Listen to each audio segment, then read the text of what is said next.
Welcome, everybody. This meeting is being recorded, as you've probably just heard. This is the regular monthly come and ask whatever you want to ask type session. So if you have any questions at all, please feel free to stick them in the chat, drop me a message, and I will do my best to answer whatever it is you want to know. For those of you who've not been to one of these before, if there are any new people out there, my name is Jo Southall. I am an independent occupational therapist, and I specialise in helping people to live with long-term conditions, basically. So complex overlapping conditions is kind of my wheelhouse. I have been doing that for 7 years. Not almost all of, a lot of my clients are somewhere on the hypermobility spectrum. I do also live with hypermobile EDS, POTS, and a load of other stuff myself. So I am blending a mix of occupational therapy and patient experiences from my own life to hopefully bring you some wisdom this evening. I do have questions to start with that have been pre-asked, so I will make a start with those. But if you want to drop me a question into the chat, you can do so, and I will get around to as many as I can. If you are joining by computer, the chat should be below the screen where my face is, although I'm not actually pinned, am I? Let's do that. Link Fairy, could you spotlight me if you get a chance? Thank you very much. Yes, so the chat should be below. Just drop a message and I'll hopefully see them all and answer as many as I can. And yeah, feel free to pop your little messages in the chat. So, do let me know if you can hear me at least. Drop me a hello in the chat or something. I'm going to just open up my... Actually, let's just sort out my screen first. There we go. Thank you very much. So that can go. Fabulous. So my first... Oh, that's the wrong chat. That one. Okay. So my advanced question to start with. I work a full-time desk job since I have both POTS and EDS, and I'm very tall. I struggle with finding a chair that is comfortable for whole days, even with taking breaks. Any suggestions for a chair with good support and big enough to allow for changes in position to avoid any one area getting more sore? The current one from my employer is narrow. The back comes up to my mid-back and there are no armrests. Okay, so chairs, very much like beds, mattresses, and a whole host of other different things, can be a challenge. And part of the challenge is that, as an example, two people can be the same height, but can be made up very differently in terms of where that height comes from. So I am an inch shorter than my partner.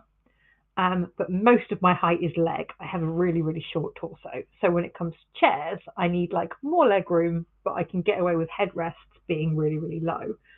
My partner is quite short in the leg and quite long in the torso, but is like taller than me despite that. So basically the proportions are different. So our seating preferences are quite radically different.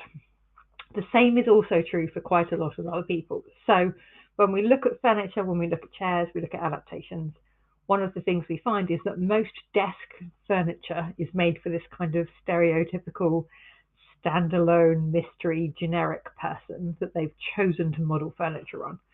So those of us that don't quite fit the mold for generic office worker number one can have a difficult time finding chairs that work. Adaptability is where it's at, and particularly for anyone with a variable condition.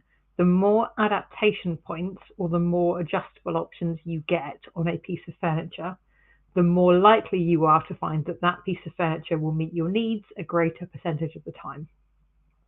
I'm not going to say all of the time, because the difficulty with conditions that cause things like pain is that we will often find we are perfectly supported, literally perfectly supported one day and feel fantastic, and then the next day that seating just doesn't work anymore. It's just not right. So it can be quite difficult to get that level of consistency. What I would say is that if you are full-time employed, it's very much worth having a formal assessment to get this sort of thing sorted. So there is a company called Posturite, Posturite. Link Fairy will hopefully find you some resources in a second. Posturite do a really, really good range of chairs and office furniture and mice, I don't know, computer mouse section, and keyboards and all kinds of other stuff that you can buy through their website. What they also do is offer ergonomic assessments, and the ergonomic assessments can be either in person or virtual. And the virtual ones are done by either like video chat or by you sending photos and videos of yourself at your desk in order to get their expert opinion. What they can then do is put together basically a recommendations package that will specifically meet your needs for your job in that environment. So it is sometimes easier to just go, I'm going to go and sit in a load of different chairs and try them. But I do think some kind of postural assessment is a worthwhile thing to look into if you're going to be working full time, if you're spending a lot of time at your desk. Getting yourself properly assessed by somebody who is a specialist in that area is going to be a really, really beneficial thing to do. If you were, as an example, to go via Access to Work, so this is a government scheme that's basically aimed at funding the sort of support disabled people need to stay employed. Access to Work could be used in conjunction with a Posturite assessment to fund a Posturite assessment or as an assessment in its own right. So as much as I wish I could just go, this is the chair for you, I can't, but Posturite would be better able to tell you what likely is the chair for you. Even if they can't tell you that, if you just have a look on their website, there are quite a lot of options you can narrow the search down by when you're looking at office furniture, which will hopefully give you a little bit more information in terms of which bits are adaptable, where the support is, which bits are movable, all that kind of thing. So hopefully that sort of helps. I'm sorry I can't just give you a go and buy this product kind of advice, but I think that's the best I can do there. Let me just double check to see if we've got any other questions.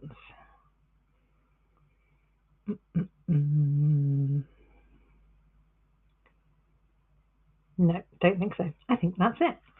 So I am going to have a look at the chat and see what we've got going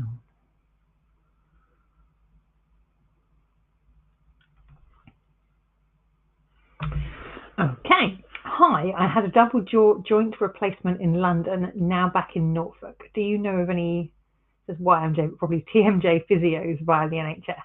They said it would be good and I can't seem to find any. Have you heard of this as a specialty? Yes, I have. And I would like one for myself and I cannot find anyone.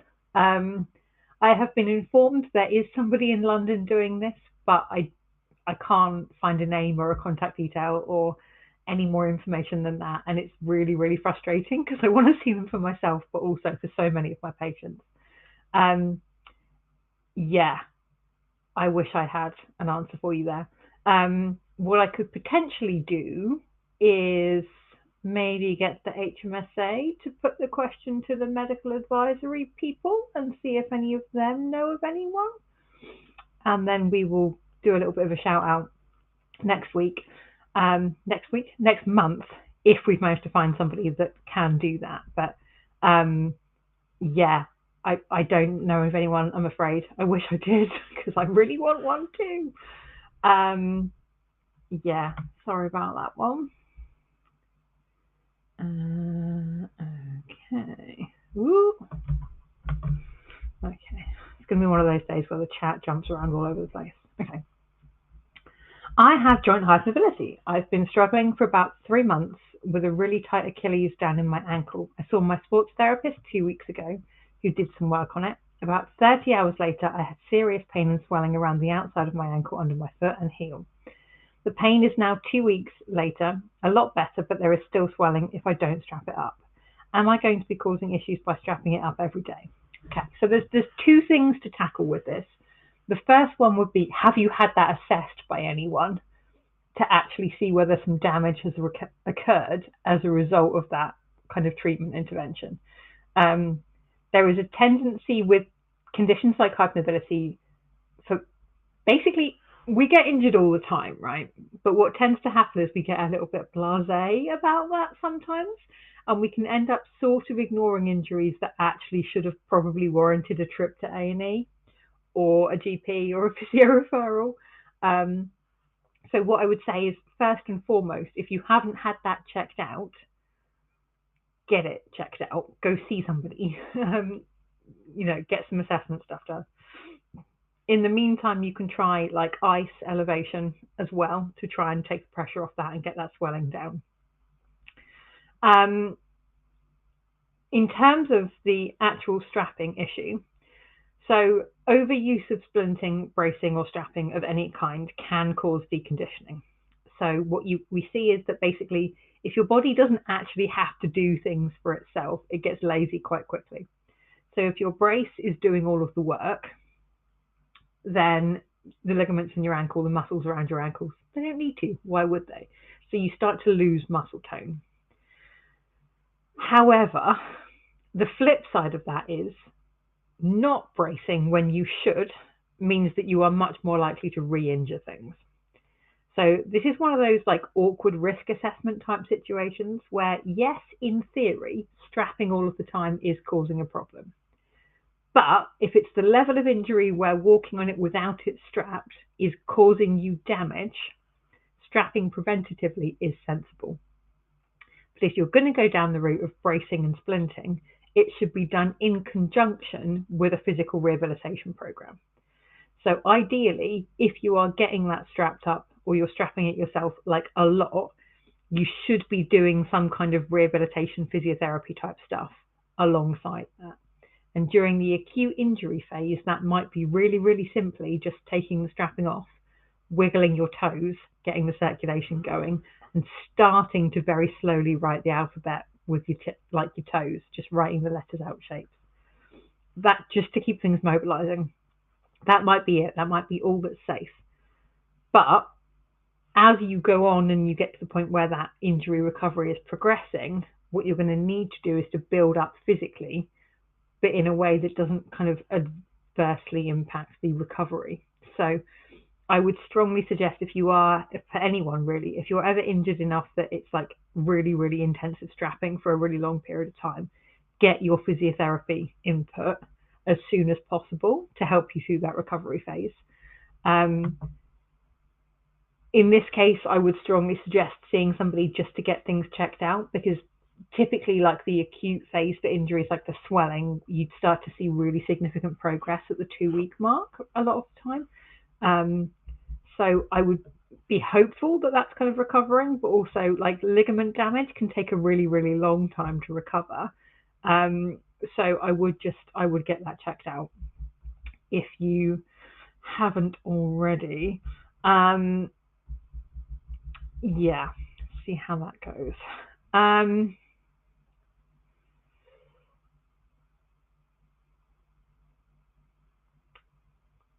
The other thing would be actually, if you're using strapping all the time, if you're at the point where you're needing it to be strapped all the time because of swelling, getting it elevated a lot is going to be really, really important. So getting your feet up as much as possible.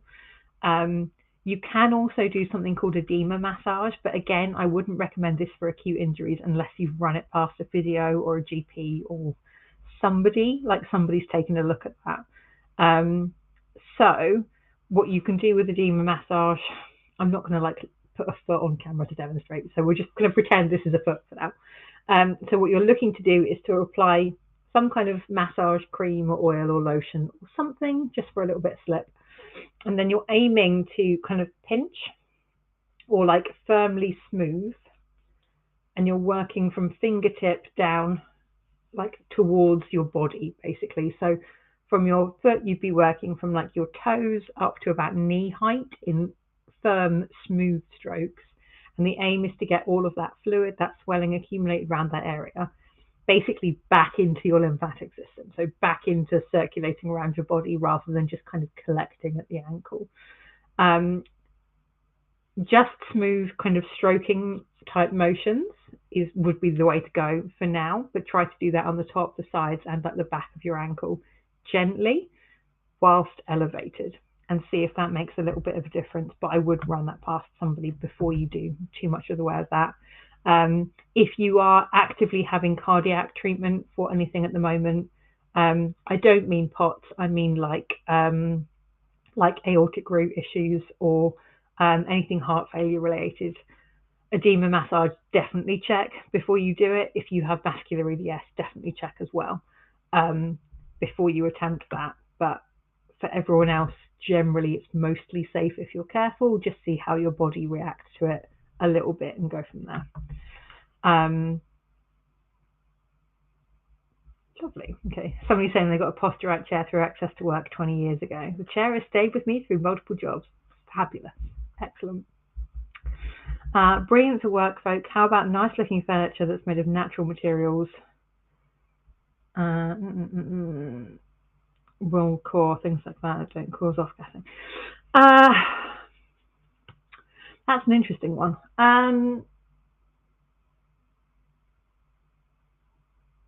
The thing with anything with furniture is that it's always so much down to personal preference as well as down to symptom management. So I personally have a very strong preference for natural fibres, particularly upcycled or second-hand natural fibres. So I do really like going to like second-hand furniture places. Same for beds. My advice, if you're going to buy second-hand, or if you're looking for kind of nicer, like just living furniture rather than working furniture, is to take a long chunk of time when you're shopping for it. So whatever you're looking at, whatever you're testing, sit in it for a long time. If you're looking at beds, go to a shop that sells a lot of different mattresses, lay on each of them for a minimum of 15 minutes. Because quite often what feels comfortable initially does not maintain the same level of comfort throughout. You can end up being quite uncomfortable after a little while. Whereas like a good 15-minute lay down, try laying in different positions, try kind of seeing how you feel after that, will give you a much better indication of how that product is going to work for you longer term. So yeah, I think that's kind of a good thing. The other thing to think about is actually, you know, in terms of materials, like longevity of the product is also worth some consideration. So do I have things that are not natural fibers for medical reasons? Absolutely. My wheelchair is a key example of that. But my plan is to make that product last for a really, really long time. Bits of my wheelchair are already well over a decade old and are still in perfectly good working condition. So it's one of those balancing acts. And what you might be better off doing sometimes is writing a list of essential priorities and a list of desirable priorities. And then you take that list to stockists and go, I need something that does all of this. It would be nice if it also did these things. And then you spend some time testing, analysing, trying each of the options that meets those criteria. That's how I always recommend wheelchair shopping. So think about what you want to do, where you want to go, what your needs are, what your postural preferences are.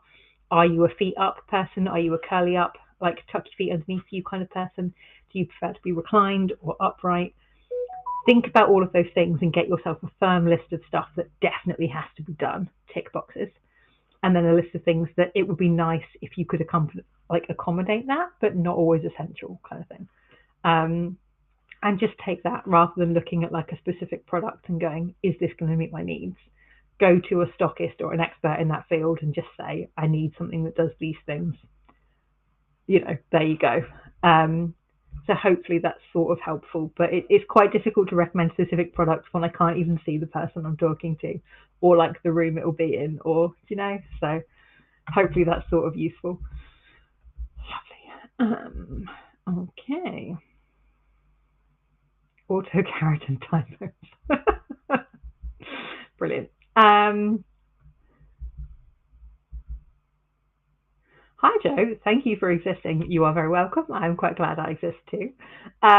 Is it possible for an SI brace to move vertebral discs and worsen sciatica? In theory, if it's a bad one, or if it's not fitting well, or if you're wearing it really tightly, or if you have an accident while wearing it, sort of yes.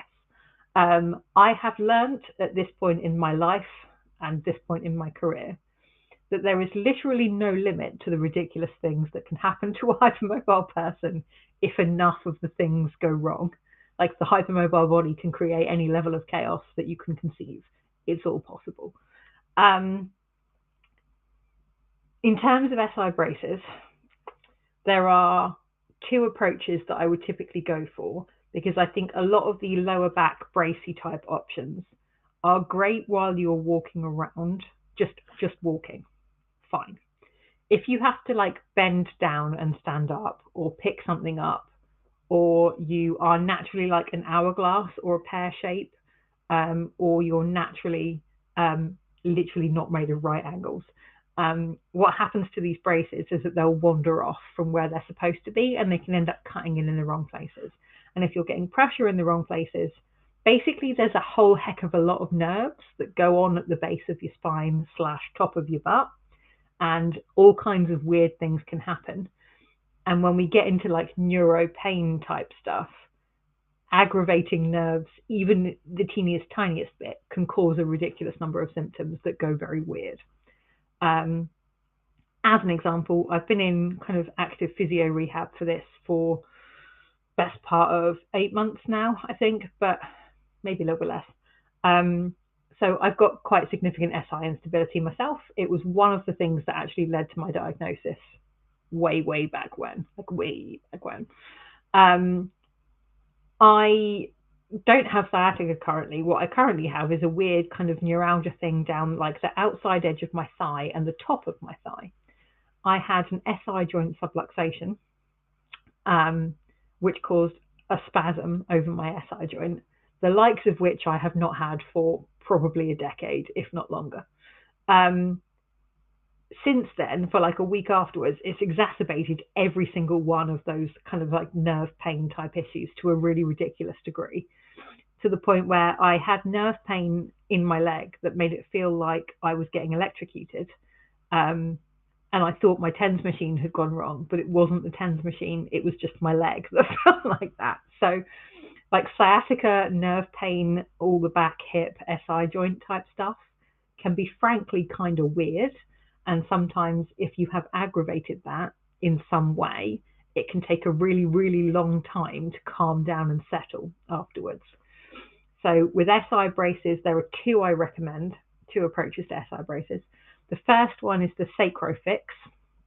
So the Sacrofix is an SI belt, but it is attached to a pair of very small Lycra hot pants by a series of Velcro points. And what that means is the SI belt moves with you when you have to sit down, stand up, bend down, reach, lift something. It's the only SI belt I've ever used that doesn't ride up at some point because the Velcro holds it in place. I'm not going to sugarcoat it. The Lycra hot pants leave an awful lot to be desired style-wise, but they do at least hide reasonably well under loose clothing. But it's not a good look. It looks great on the very sporty models on the website, but no, it's a look, but as a functional brace, it's really good. The other kind of SI support that you may find is more beneficial if, as an example, you have low back, hip and thigh problems as well, is you may find that like Lycra garment, Lycra orthosis, DMO type stuff are the way to go. So let me just grab something from my miscellaneous OT stash. Okay. I'm actually going to put a light on as well, just so you can see this a little bit better. Oh, it was too bright, sorry. Okay. Sorry about that. So this is an old set of my Lycra compression garment clothes. So this is basically a set of custom-made leggings where they measured my body in 9,000 directions. I had tape measures in places I've never had a tape measure before and do not ever want to have again. But what it means is you get a custom-made compression garment that is exactly shaped as your body. What they do is have a single layer of Lycra for the whole garment and then double or triple layer Lycra over areas where you need a bit more support. So for me, I had quite a lot of Lycra that wrapped around the back of my SI joints and kind of squeezed in from the sides, and then a lot that ran from my knees kind of round the outside to the edge of my hips to gently kind of rotate my thighs outwards and position my legs neutrally. The benefit of something like this is that you're not getting one single point of cutting in pressure. You're getting a consistent full body or full leg or full whatever you've covered level of pressure. The other benefit of something like this is that it's designed to encourage movement. So if, as an example, you find regular braces annoyingly restrictive because they don't let you move enough when they're supportive enough to prevent hyperextension, this kind of thing is a little bit more of an active option. So what you would find is that it kind of encourages good posture and encourages good movement. So that's like the back of the SI bit here. Just see sort of overlapping layers a little bit there. What you can then do is kind of build other areas in. So as an example, you could have like a cross behind your knees that discourages hyperextension. You could have like a bodysuit with like short arms and short legs. You could have like a top and trousers combination that velcros or zips together. The other benefit of something like this is that anyone who's ever got like a wrist or hand injury from trying to shimmy out of skinny jeans too quickly when you need to pee, these are a much safer option. So there are zips built into the front edge, and you can get zips built in at the ankle as well. And what that does is allow you to pull on the tight bits and then get into the garment fairly easily, and then do the actual zipping up bit afterwards. So you don't have to do the kind of wiggly shimmy dance, which is particularly difficult and dangerous if your SI joints are not stable enough to shimmy. So that might be something that's worth looking into. You can get access to both of those things via the NHS using an NHS orthotics referral. So orthotics, the department, just to clarify, is not the same as orthotics, the thing you put in your shoe. If you're looking for shoe inserts, you want a referral to podiatry.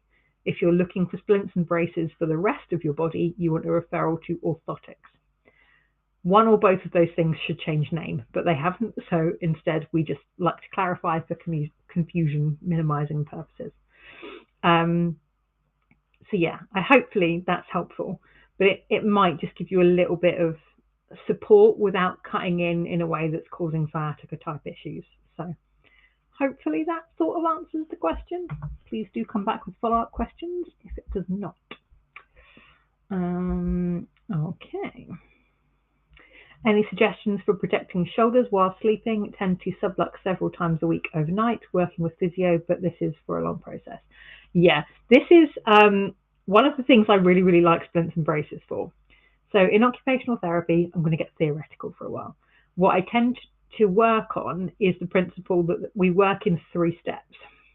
So the first step is the adaptation step. So what that basically is what can we do right now to immediately improve your quality of life experience? We're just going to modify it. We're going to apply equipment. We're going to look at braces. We're going to do all that stuff. The second step is rehabilitative. And that's what can you do long term to improve your function or to improve your quality of life. And then the third step is, what do we do to prevent step 1 from being necessary next time? What can we do to prevent injuries or prevent flare-ups or plan for it? The NHS is typically very, very good at step 2 and very, very bad at steps 1 and 3. I love the NHS, don't get me wrong. It's a literal lifesaver, but there is significant room for improvement. So step 1 is what we're talking about here. That's the adaptation phase. So there are a couple of things that can be useful. The first one, if your skin tolerates it, is something like kinesiology tape. What you can do with this is kind of improve your positioning, but also encourage your body not to just sort of fall apart when you stop paying attention. If you find kinesiology tape is useful, then something like this, but for your upper body, might be a really good option. Sorry. Medication reminder. I have taken the pills. I just forgot to turn off the alarm. Yeah, so something like compression garmenty, they're soft enough to sleep in. If, as an example, you're quite busty on top, some of us are, you can basically kind of get, they basically build in like space for your boobs effectively. So it's not going to be like crushing you, but the shoulder support is enough to kind of ease it back. DM Orthotics, which is one of the 3 UK companies who currently make compression garments. So the other 2 are Jobskin and Allard UK. DMO also have an off-the-shelf bilateral shoulder brace option, which is slightly cheaper. That comes in 2 fitting options, with or without boobs are basically your options. So you can get one that covers completely across your chest, or one that has 2 straps that just run at sort of under bust level and upper chest level, just to make it slightly more comfortable for a range of anatomical layouts. Again, available via orthotics. Your physio, if you've seen your physio, might even be able to refer you without you even needing to see your GP. But yeah, basically orthotics for that would be a good way to go. The other thing you can try is the pit pillow. So if you are a side sleeper, what a lot of people find, which is certainly what I find, if I'm laying on this shoulder, it will be this shoulder that's the problem. So if I'm laying there, it will kind of feel like the top shoulder, which isn't wedged in place by the mattress, just sort of drifts out of socket and ends up with it wedged in my ear or my neck or something. So that can be solved with a pit pillow. So this is a little bit big, but I haven't got a great selection of cushions in here at the moment. So if you take something small, some kind of small cushion, what you're aiming to do, ooh, that's really dark, isn't it?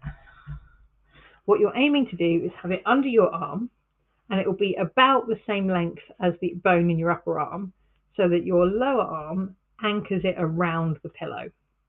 Hopefully that's making a little bit of sense. So basically you want to be able to hug it under your arm. What this does is kind of anchor the top of your shoulder firmly into the joint. And it also makes it so that you're less likely to get forwards or backwards kind of subluxation. So basically having something under your armpit like that can make a big difference in terms of shoulder stability for the shoulder that you're not laying on.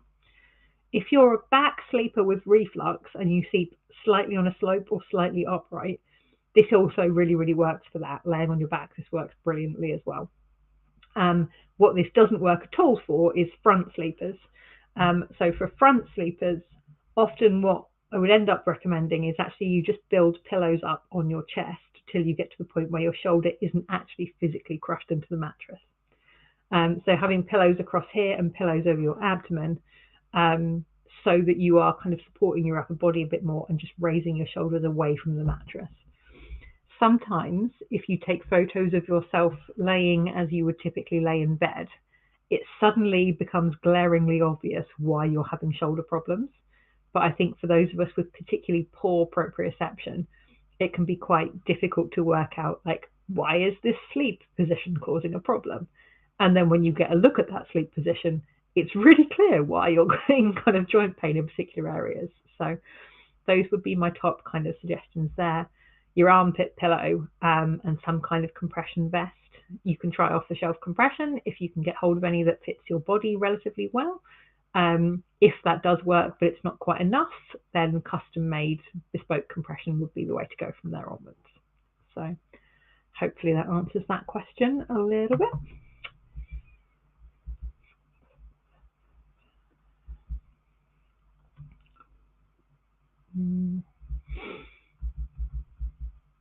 Hi, I have hypermobile EDS and I'm only 5 foot tall, so most chairs are far too big for me. I have the unfortunate habit of sitting with my legs crossed in the lotus position because it's so easy and comfortable. However, I've developed chronic pelvic pain and suspect that sitting like that may be contributing to it. Any suggestions for footrests so I can learn to sit with my feet nearer the floor? My ribs are also sore and I think sitting or lounging position may be contributing to that. Yeah, that's a problem. Link Fairy HMSA account, thank you very much. So there is a product that I got. It was called the Supporty Back, catchy name. They've meshed support and back and just wedged them together. But it's not actually in production anymore.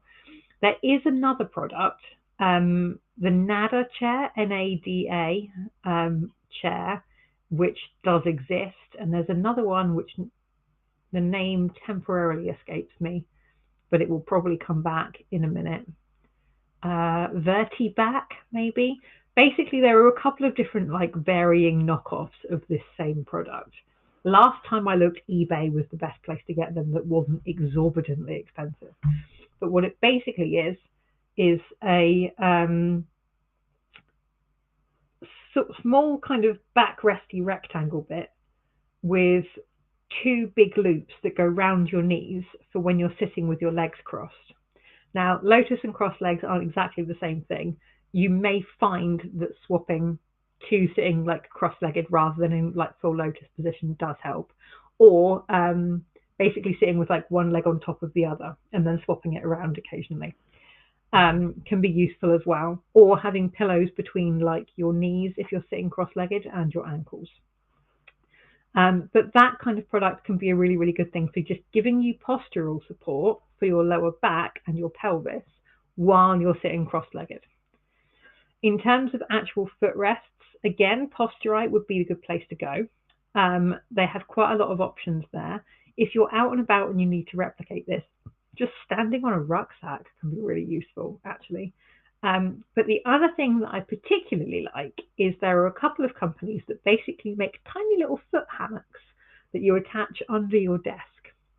And the real benefit of that is that you're getting your feet elevated as well as getting foot and ankle support, and it encourages you to fidget, which is particularly good for those of us who tend to sort of settle in a position and then 3 hours later realize they can't move or can't feel their feet or have got really bad pins and needles or something.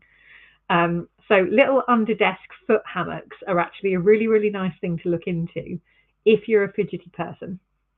And they're particularly good for anyone who is maybe vertically challenged and the floor is quite a long drop for that. And it's really good for like POTS management as well, getting your kind of feet up and elevated. So that would be a really good thing to try. If you do find that pelvic and low back pain are a big issue, you may benefit from trying a wedge cushion as well. Again, my favorite one comes from Posturite. Other companies are available, etc. But the wedge cushion is basically, it's like a big square cushion, but it's only this wide at one end and it's like that wide at the other end. So it slopes down, kind of the shape you get from an empty ring binder folder, but it's made of memory foam. That kind of situation, cushion-wise, you can either use it if you prefer having your knees down. You can have it with the wide end at your bum and then the narrow end at your knee. The way most hypermobile people prefer it is the wide end at the knee and then the taper down to your bum. So what that does is create a slight bucket. So rather than sitting with your body and your legs like the top of your thighs at right angles and then your feet down here, you're decreasing that angle. So you've got your body and then at a less than 90-degree angle, you've got your thighs and then your feet. A lot of people find that really helps with like low back and pelvic pain because you kind of sink into it a little bit more. And it also has the benefit of increasing stability so that you are perhaps better balancing and you're more actively using your own muscles. It's particularly good for anyone who has a strong, like a deep lumbar lordosis. So the curve, like the C kind of curve at the bottom of your spine, like the bottom part of the S. A lot of hypermobile people, because of weak abdominal muscles and wonky pelvises, tend to have quite a deep deep lumbar curve, which can kind of make it look like you're sticking your bum out while you're standing. But yeah, what we're looking to do is kind of tilt your pelvis the other way to take pressure off and to relieve some of those symptoms. So wedge cushions can be really useful for things like that. But yeah, foot hammock, bed resty things, rocker footrests are another really, really nice one. So any kind of footrest where you can basically like rock it backwards and forwards while you're standing on it is a really nice, good thing for POTS management as well, because it's getting your circulation moving all the time. So yeah, hopefully that's helpful.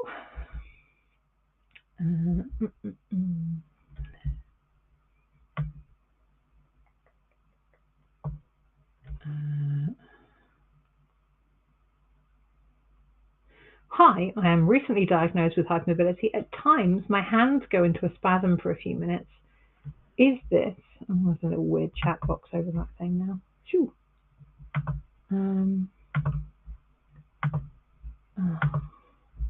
There we go.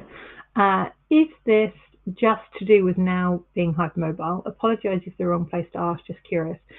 That's a really interesting one. I would be wary of the trap that many a person has fallen into, where we get into the habit of just kind of assuming everything is hypermobility related.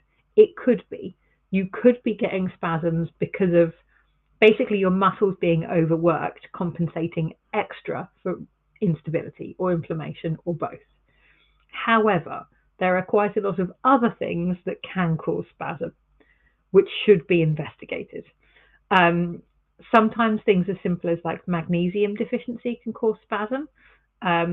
Likewise, there are all kinds of weird neurovascular things that can be like spasm inducing. So although it could be, it's not a classic symptom. Like it's not something I would see in like 90% of the people I work with, as an example. So I would continue to pursue investigating that. It may well, after all this investigation, turn out to be just one more hypermobile thing, but at least you'd be sure. And yeah, it's just a little bit more kind of sensible to double check before doing anything that, you know, potentially might have a better treatment option than just more rehab. So yeah, hopefully that helps a little bit. Okay, I've been offered access to gym sessions with supervision from a trainer used to dealing with certain medical conditions. Unfortunately, they've not dealt with hypermobility/EDS, which is what I have, amongst other things, including POTS. Is there any advice on how to make the best of these sessions with regards to muscle strengthening and increasing mobility and stamina without causing injuries and subluxations? Yes, excellent question. I'm a big fan of movement and exercise. I think they're a really important part of rehab, but there are a couple of mistakes that most personal trainers, physiotherapists, and movement coaches will make with hypermobile people. And the first one is thinking you're more functional than you actually are. So hypermobile people are very, very, very good at naturally compensating for areas of deconditioning, weakness, or instability. So what you'll see is cheat movement or cheat exercising, where you will very technically, to the untrained observer, you will accomplish something like walking across the room. You can walk across the room, not a problem. When you actually get down to the nitty-gritty, what you will find is that although you've walked across the room, you've done so using entirely the wrong muscle patterning, the wrong muscle groups. You're not using your glutes, you're rolling your ankles weirdly, your abdominal muscles aren't even remotely turned on. So although you're doing it, like you're not doing it right. So a lot of the time, people who are much more kind of floppy, bendy hypermobile types, we tend to be more deconditioned than we actually think we are. So when you start doing an exercise program, your trainer starts you off on what they think is a reasonable level of exercise. You do that, and 24 hours later, it feels like you've been hit by a bus. Like you're in absolute like screaming agony. All of your muscles are tense. You've got like so many injuries, you've lost count. Generally speaking, it's because you like weren't actually ready for that. You're not as fit as you look. You're not as fit as everyone thinks you are. So my top piece of advice for anything is whatever you're recommended to do by somebody who is not a hypermobility expert, do a third of it. A third of the intensity, a third of the resistance, a third of the weight, a third of the reps.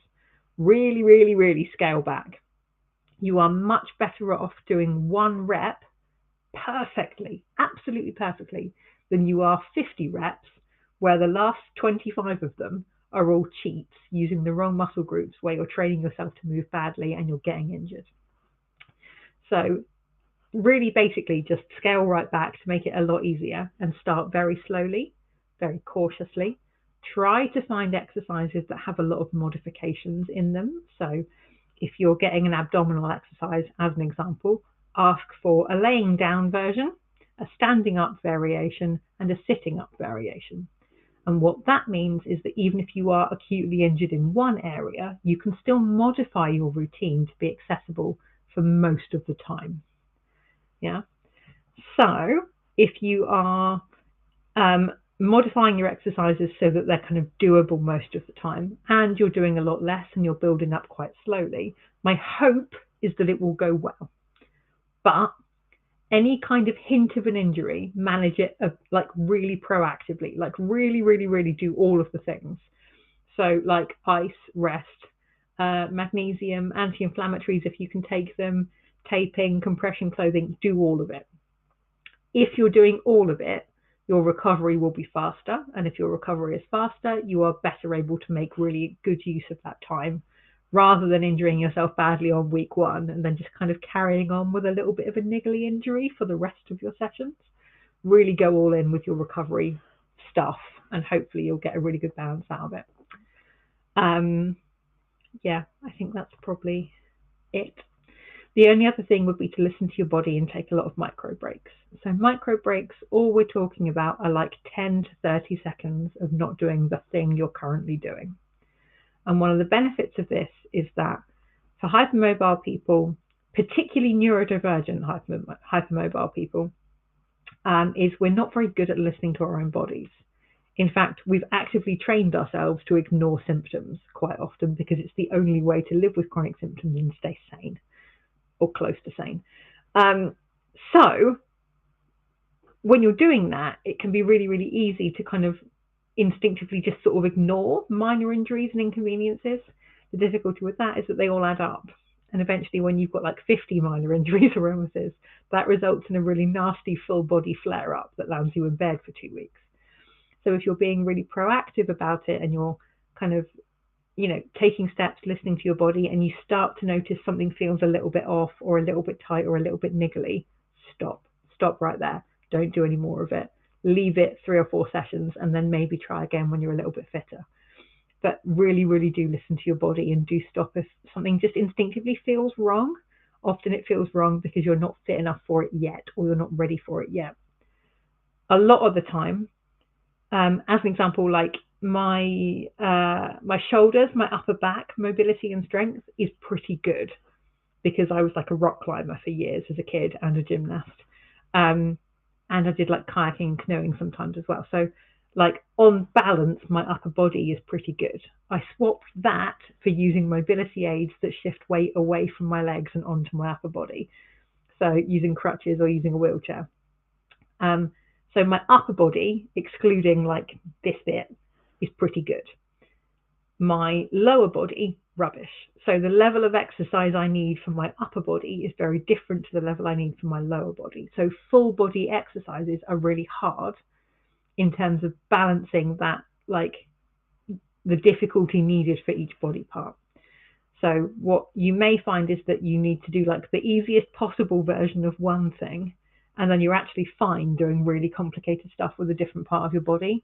And that can sometimes feel a bit weird, but it's actually totally normal for bendy people. So yeah, hopefully that helps a little bit. But best of luck. I hope it works really well for you.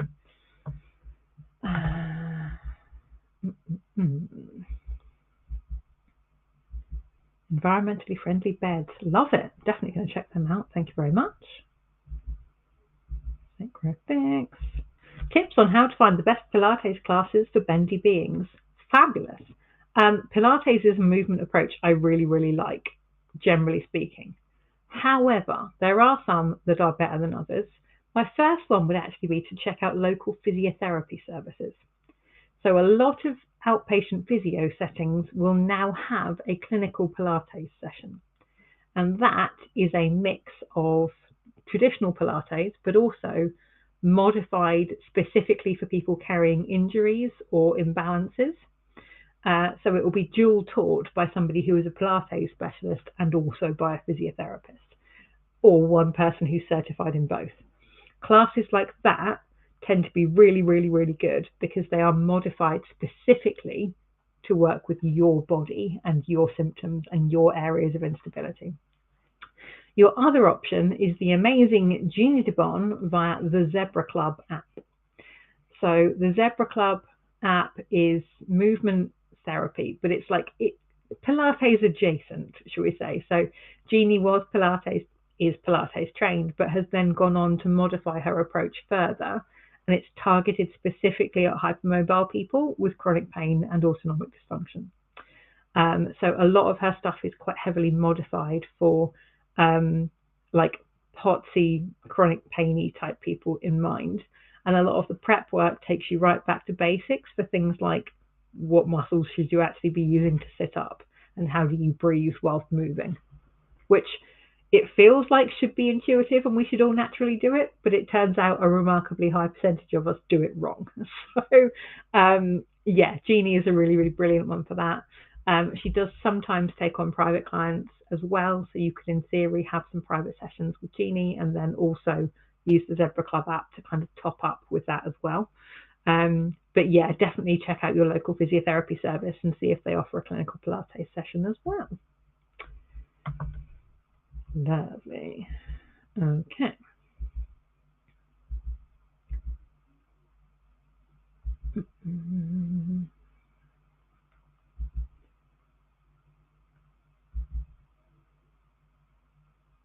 Have you found cool jackets in this country for humans? They seem to have disappeared since Brexit. Annoyingly, the place I normally recommend, which is healthandcare.co.uk, I want to say, only seem to stock them in summer, but they did stock them last summer and the one before that. So they are a thing. They are existing sometimes in the UK. You very, very, very, like once in a blue moon occasionally get them on Amazon as well. And the other one would be direct from, what's the company? They have EU stockists for, I'm going to have to Google it. Give me a second. Phase change cooling vest UK.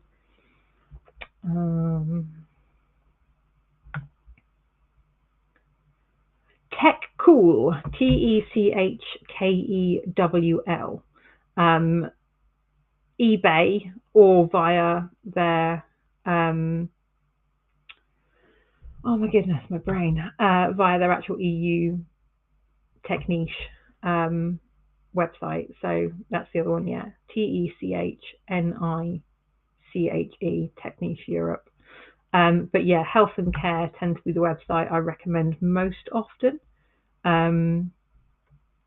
Or yeah, Amazon and eBay are worth a look. What you will typically find is that at the height of summer, or like the start of summer, they're much, much, much more readily available. So I would maybe sign up, see if you can find like an out of stock one somewhere, and sign up to the let me know when this product is back in stock thing, and see if you'll get an email in like summer, or email Health and Care and just kind of ask if they're getting them back in stock, because if enough of us ask for them, they'll probably stock them. So yeah, hopefully that's helpful.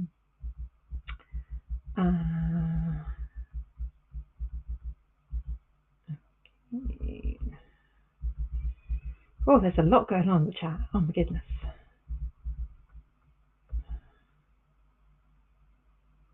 Do I have feelings about stretching? I have many feelings about stretching. Generally speaking, I think stretching is a good thing. However, if you have particularly poor proprioception, if your body awareness is not good, and if you are prone to injuries, you need to be taught how to stretch by somebody with like a proper background in it. And it might seem like, you know, just picking up your stretching routine from PE kind of thing, but there's a big, big difference between flexibility and hypermobility. And what you're aiming to improve is flexibility. You're aiming to lessen muscle tension, to get yourself moving more naturally and more comfortably. But that's not the same as like increasing your hypermobility. So stretching is a thing I do relatively regularly, but in a very controlled manner, in very specific ways that I worked on with a physiotherapist. So if you're not comfortable with stretching, do it with a physio, do it with somebody who's like trained on how to do that, and learn to feel what stretching is supposed to feel like. Because often those of us with pretty rubbish interoception, so your ability to sense your internal feelings, you don't think you're getting a stretch because it doesn't feel stretchy. You know, it doesn't have that stretchy kind of feeling in your muscles. That doesn't mean you're not stretching. It just means that you're not really processing that you are. So sometimes what then happens is that you'll lean into it and go even further, which is actually too far, and then you're getting injured. So yes, it's a good thing if done carefully in moderation as part of an overall movement program. I feel like that's kind of a not great answer. That's that's the best I can give you without getting into like a 20-minute lecture on movement and biomechanics. But I don't think I'm the best person to give, actually. Yeah, if in doubt, speak to a physiotherapist, or like Jeannie DeBon would be an amazing person to speak to about that as well. Yeah, lovely. Foot hammock. Ooh, the chat is all over the place today. Pilates, compression-y stuff, cool jackets, stretching. Hi Jo, I have hypermobility discs and POTS. I had a serious back injury in 2010, and after a lot of specialist physio, it was deemed it's better to let my body settle. I use Pilates, etc. But when I get colds or ultra glue throats and coughing and choking, it can really upset my back, resulting in very painful warning shots. And if I'm unlucky, it will eventually go bang. And the last time I fainted twice, was sick and lost bladder control. Oh my goodness, and had to have paramedics out. I can't move, walk, etc. and need a wheelchair. The latest medical report has sent me for an MRI, and I can tell doesn't understand hypermobile EDS. He said multiple issues are just in the mind. Wonderful. Does it sound like a subluxation and muscle spasm? Thanks. The only way to definitively 100% say yes, it's a subluxation is if you do it in an MRI machine, to be honest. There are a lot of like back things that you can do that can result in spasm. Then equally is quite a lot of damage that occurs to hypermobile people from repeat coughing. God, the last time I had COVID, the coughing was horrendous. I was in so much pain. What I've actually learned now is that it's sometimes better to just proactively brace my back if I have a really persistent cough, because it's going to upset it at some point. Whereas if I'm in like a corset and I learn to cough curling up, I'll get through that a lot better recovery-wise. It may be that actually you need to see a specialist rather than like generic specialist. So like a hypermobility orthopedic person rather than just an orthopedic person, if that makes any sense at all. But basically it could be. I cannot tell you whether or not it is. Yeah, I think without short of waiting for it to happen again and putting you in an MRI machine while you're feeling at your absolute worst, there's not really a good way to tell. At that level of pain, that level of symptom severity, all kind of regardless of the cause, the treatment is just to process you as an emergency and to get like pain relief and support and check you're okay kind of thing. So essentially it's quite possible, but I don't know.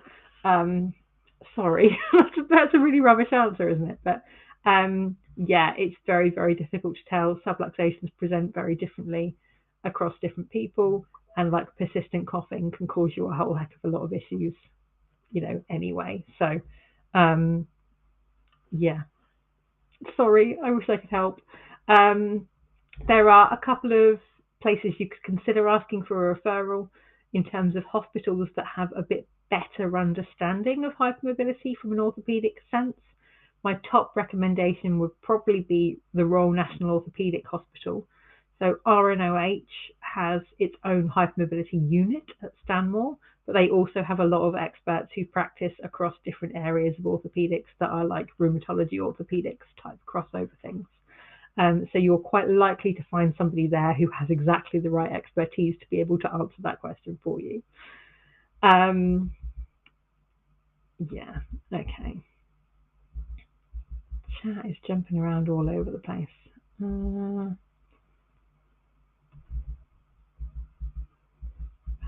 Support systems. Foot hammocks, love it. Thank you for sharing the pictures.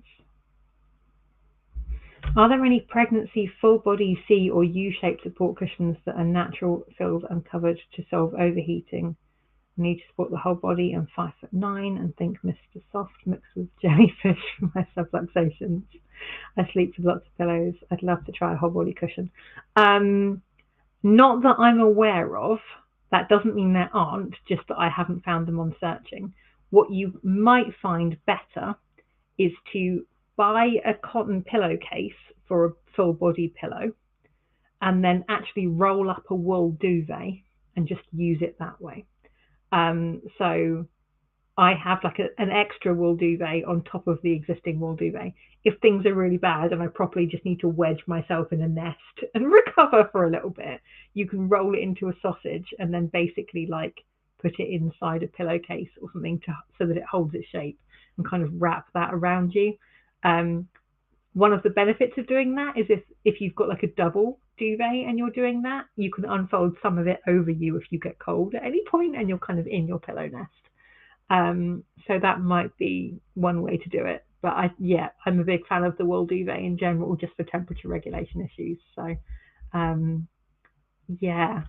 hopefully that helps maybe. But it's not something I found in terms of full body pillows yet. The pillow industry is like woefully attached to its unnatural fibers at present, which is a sad thing, I think.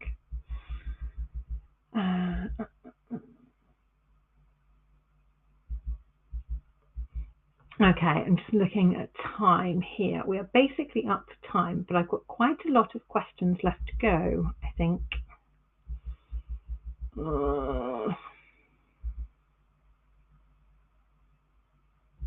I think what I'm going to have to do is write these down and start with these next time, if that's okay with everybody. Otherwise, we're going to be here forever and I'm going to overheat.